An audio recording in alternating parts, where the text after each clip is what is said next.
ভুতুড়ে রাজপ্রাসাদে বন্দি রাজকুমারী। পাহাড়ে ঘেরা এক জঙ্গলের উপরে এক কালো রাজপ্রাসাদ ছিল। সেই রাজপ্রাসাদে মোনা নামের এক রাজকন্যা বাস করত। মোনা সেখানে কিছু সিপাহী এবং কাজের দাসীদের সাথে বাস করত। মোনা কখনোই তার মাকে দেখেনি, এজন্য তার মন খারাপ থাকত। কিন্তু মোনার বাবা রাজা মাঝে মধ্যে মোনার সাথে দেখা করতে আসতো। মোনা একদিন তার বাবাকে ডেকে জিজ্ঞেস করে, বাবা, আমি কি সবসময় এই রাজপ্রাসাদে বন্দি থাকবো? আমি কেন বাইরে কোথাও যেতে পারি না? তোমাকে কে বলেছে তুমি রাজপ্রাসাদে বন্দি? তুমি তো চাইলেই পারো পুরো পাহাড়টা ঘুরে বেড়াতে, তবে পাহাড়ের বাইরে তুমি যেতে পারবে না, কারণ এর বেশি ঘোরাঘুরি করা তোমার স্বাস্থ্যের জন্য ভালো নয়, তোমার জন্য বিপজ্জনক। তোমাকে বিপদ থেকে বাঁচাতে এমন পদক্ষেপ নিয়ে রেখেছি। রাজকন্যা আর কোনো কথাই বলে না। এরপর রাজা মশাই আবারও সেখান থেকে চলে যায় তার রাজ্যের বাকি কাজে। আবারও রাজকন্যা মোনা একা হয়ে যায়। সে সেখানে ঘুরে ঘুরে বেড়ায়। সন্ধে হলেই রাজকন্যা মোনা অদ্ভুত সব আওয়াজ শুনতে পায়, কিন্তু তার সবচেয়ে কাছের কাজের দাসী ছিল সুনিতা। সুনিতা সবসময় মোনাকে আগলে রাখত। এভাবে আরো কিছুদিন চলে যায়।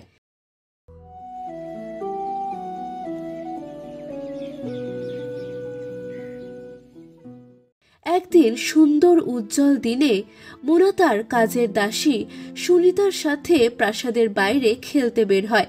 খেলতে খেলতে সন্ধে নেমে এলে সুনিতা মোনাকে রাজপ্রাসাদে যেতে বলে, কিন্তু মোনা তখনই একটা প্রজাপতি দেখতে পায়। প্রজাপতিটা কি সুন্দর! এই প্রজাপতিকে আমার ধরতেই হবে। এরপর মোনা সেই প্রজাপতি পিছনে দৌড়াতে শুরু করে। সুনিতা ভয় পেয়ে যায়। আরে না রাজকুমারী, সেদিকে যাবেন না, ওইদিকে বিপদ। এখনই আমাদের রাজপ্রাসাদে ফিরতে হবে। কিন্তু মোনা সুনিতার কোনো কথাই শোনে না।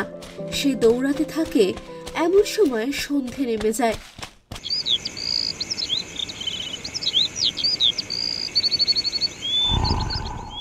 চারপাশে অদ্ভুত সব আওয়াজ হতে থাকে।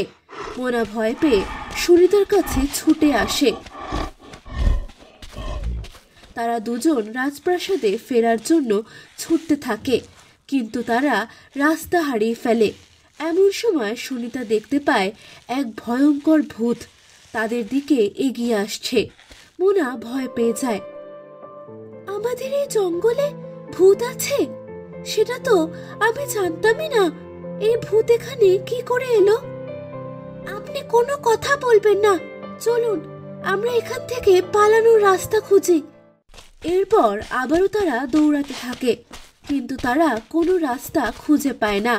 এমন সময় একটা বাঁশির আওয়াজ আসে।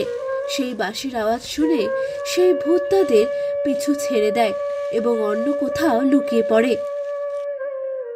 আরে, বাঁশি কে বাজাচ্ছে?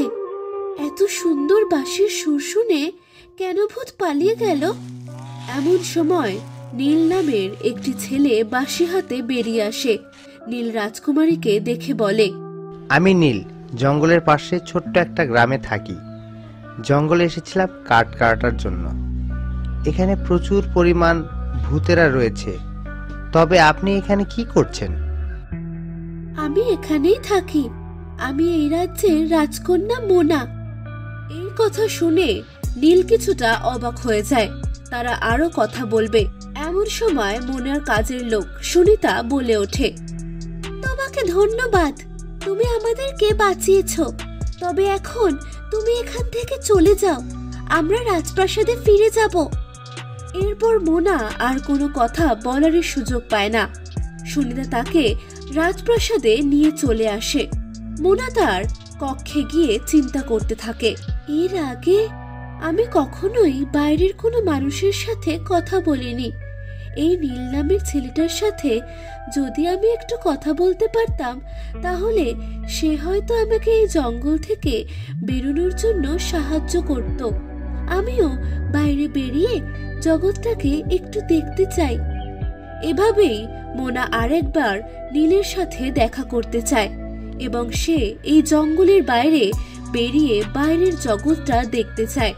অন্যদিকে নীল তার বাড়িতে গিয়ে চিন্তা করতে থাকে। এটা কি করে সম্ভব? আমাদের জঙ্গলে রাজপ্রাসাদ আছে, সেটা তো আমরা জানতামই না। আর মোনা বলল সে আমাদের রাজ্যের রাজকন্যা, কিন্তু আমাদের রাজ্যের রাজকন্যা তো অনেক বছর আগে হারিয়ে গেছে। কিছুতেই আমার মাথায় ঢুকছে না। আমাকে আবারও রাজকন্যার সাথে দেখা করতে হবে।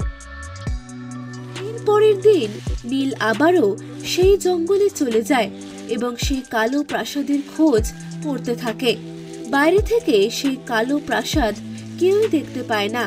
আসলে সেই কালো প্রাসাদ ছিল ভূতুরে কালো প্রাসাদ।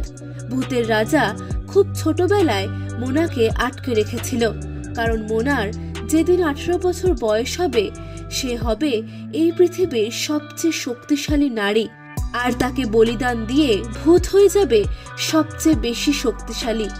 এজন্যই সে তাকে এই কালো প্রাসাদে লুকিয়ে রেখেছে।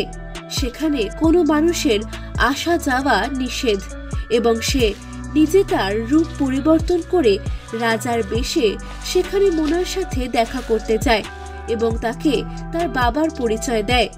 নীল অনেক খোঁজাখুঁজির পরেও রাজপ্রাসাদ খুঁজে পায় না। এরপর নীল একটা গাছের নিচে বসে বাঁশি বাজাতে শুরু করে। মোনা ঘর থেকে সেই বাঁশির আওয়াজ শুনতে পায়। আরে, এটা তো সেই বাঁশির সুর।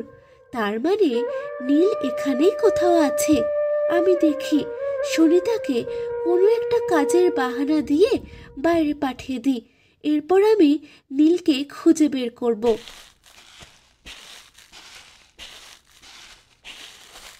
মোনা তার কাজের দাসীকে খাবার তৈরি করতে নিচে পাঠিয়ে দেয়।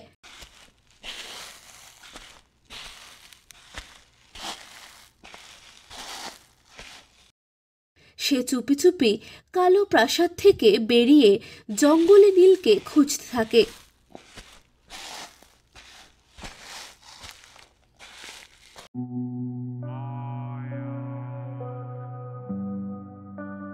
এক সময় নীলের সাথে তার দেখা হয়ে যায়।